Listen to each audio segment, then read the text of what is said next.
느헤미야 12장 27절에서 47절까지 말씀을 살펴보도록 하겠습니다. 부르기한 이후 활동하였던 제사장 및 레위인의 명단을 소개한 이후 하나님의 임재의 상징적 처소이며 이스라엘 자손들의 삶의 중심인 성전에 있던 예루살렘 성벽 봉헌식을 소개합니다. 27절에서 30절은 성벽 봉헌식 준비입니다. 예루살렘 성벽이 완성되자 봉헌식을 하게 됩니다.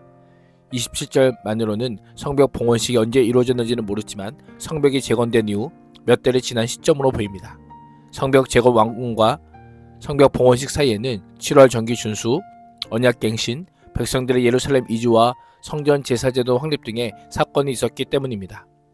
예루살렘 성벽의 봉헌을 위해 곳곳에서 레위 사람이 찾아내어 예루살렘으로 데려왔습니다. 레위 사람들 중 일부만이 예루살렘에 거주했음을 알려주고 있습니다. 감사의 찬송을 부르며 검은과 수금을 타며 즐겁게 봉헌식을 하고자 레위 사람들을 데리고 온 것입니다.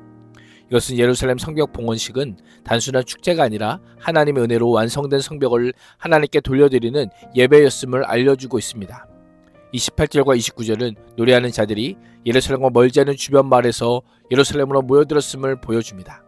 이들은 예루살렘 근처에 자신들의 주거지를 정하여 살면서 필요에 따라 성경 봉사에 언제든지 즉각적으로 응하기 위한 준비를 갖추고 있었음을 알려주고 있습니다.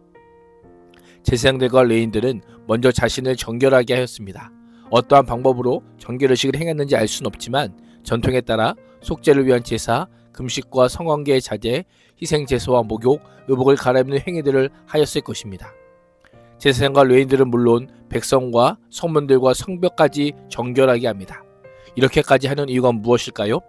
봉헌식에 참여한 자들이나 성벽이 부정한 것과 접촉되어 의식적으로 부정해지는 것을 방지하기 위함입니다. 이를 통해 공동체의 정결함과 거룩함이 얼마나 중요한지를 알려주고 있습니다. 하나님 앞에 드려지는 예배는 항상 거룩한 삶과 정결한 마음을 요구합니다. 자신을 구별하여 거룩하게 함이 예배에는 반드시 필요한 것입니다. 나의 예배는 어떠합니까? 화려한 음악보다 거룩한 삶이 더 중요합니다. 화려한 영상보다 정결한 마음이 더 필요한 것입니다. 주일 예배뿐만 아니라 일상에서 드려지는 예배까지 매일의 삶 전체가 하나님께 드려지는 거룩한 예배가 되어야 하는 것입니다. 31절에서 43절은 성벽에 오른 명단과 봉헌식입니다. 느헤미야는 유다의 방백들을 성벽 위로 오르게 하고 찬송하는 자들을 두 무리로 나누어 성벽 위를 진행하게 합니다. 성벽을 봉헌하는 백성들은 찬양을 준비하고 찬송하는 레위인들은 성벽 위에 걸어가며 감사 찬양으로 행진합니다. 찬양대 뒤로 일부 제사장들이 나팔을 불고 뒤따릅니다. 나팔의 잉도와 관련하여 볼 때 제사장들은 나팔을 불며 성벽을 완공하고 봉헌식을 거행함에 있어서 봉헌식의 시작을 알리고 하나님께 대한 감사와 기쁨을 표현하였을 것입니다. 한쪽은 에스라가 한쪽은 느헤미야가 인도하여 그들은 성벽을 따라 서로 반대 방향으로 행진하여 마침내 성전으로 들어가는 문에서 멈추게 됩니다. 40절은 하나님께 감사하는 찬양을 하는 무리가 느헤미야 자신을 포함하는 방백들의 절반이 성벽 위를 걷는 의식으로 마치고 하나님의 전에 도착했음을 알려주고 있습니다. 이스라엘 자손들은 50일에 걸쳐 피와 땀과 눈물로 쌓아 올린 성벽 위를 행진한 후에 다른 곳으로 가지 않고 성벽에 들어가 멈추어 섭니다. 에스라도 느헤미야도 제사장과 레위인도 모두 성전에 멈춰 섭니다. 성벽에 모여 본격적으로 성벽 봉헌식을 거행하고자 하는 것입니다. 이 모습이 어떻게 보이십니까? 이스라엘 자손이 돌아온 곳이 성전이라는 것은 우리 인생의 모든 삶과 여정이 지행해야 할 유일한 곳이 성전임을 알려주고 있습니다. 하나님께 예배하고 봉사함이 우리 인생의 최고의 목표인 것입니다. 하나님을 예배하고 봉사함이 우리 인생의 최고의 목적인 것입니다. 성도의 모든 인생의 순간은 하나님을 향해 있어야 합니다. 삶의 목표도 인생의 목적도 오직 하나님이어야 합니다. 일의 시작과 마침도 하나님이어야 합니다. 이스라엘 자손들은 성을 쌓는 것으로 결코 만족을 누리지 못했습니다. 참 행복은 성전에서 하나님을 예배함이었습니다. 하나님께 예배함으로 비로소 행복을 맛보았던 것입니다. 43절은 이는 하나님이 크게 즐거워하게 하셨습니다 라고 묘사하며 성벽 봉헌식이 이스라엘 공동체 전체가 하나님의 은혜로 말미암은 기쁨을 누리는 자리였음을 알려주고 있습니다.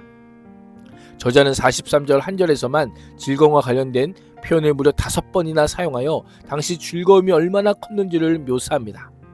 하나님께 있었던 즐거움이 처음에는 제사를 드린 무리들에게서 출발했지만 이후 부녀들과 자녀들에게 이어지고 나아가 먼 곳에 있는 사람들도 알 수 있을 만큼 대단한 기쁨이었던 것입니다. 이스라엘이 누리는 기쁨은 단순히 성벽을 쌓아 올린 후에 완공에 대한 성취감에 사로잡혀서 얻게 된 기쁨만을 말하는 것이 아닙니다. 완공까지 수많은 고난과 어려움과 싸우고 이겨내야 했습니다. 외적으로는 대적들의 반대와 조롱, 공격과 대항해야 했고 내부적으로는 산적한 문제들을 극복해야만 했습니다.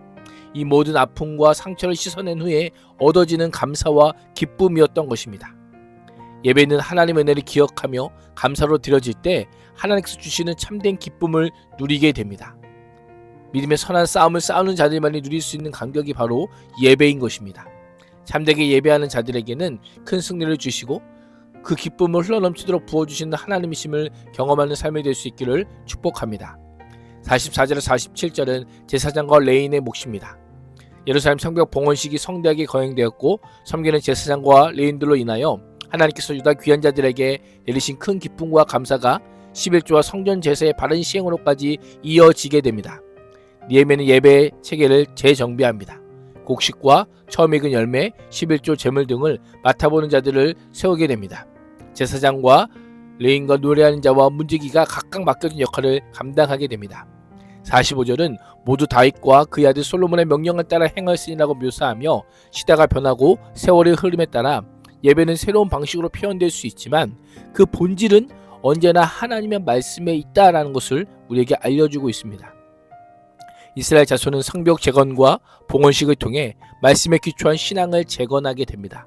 인생이 무너진 성벽을 재건하는 것을 넘어 하나님의 통치와 역사를 찬양하고 말씀으로 인생을 온전히 든든히 세우는 복된 인생이 될 수 있기를 주님의 이름으로 축복합니다.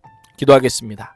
하나님, 무너진 인생과 가정을 세우신 하나님께 감사와 찬양을 올리게 하여 주옵소서. 예수님의 이름으로 기도합니다. 아멘.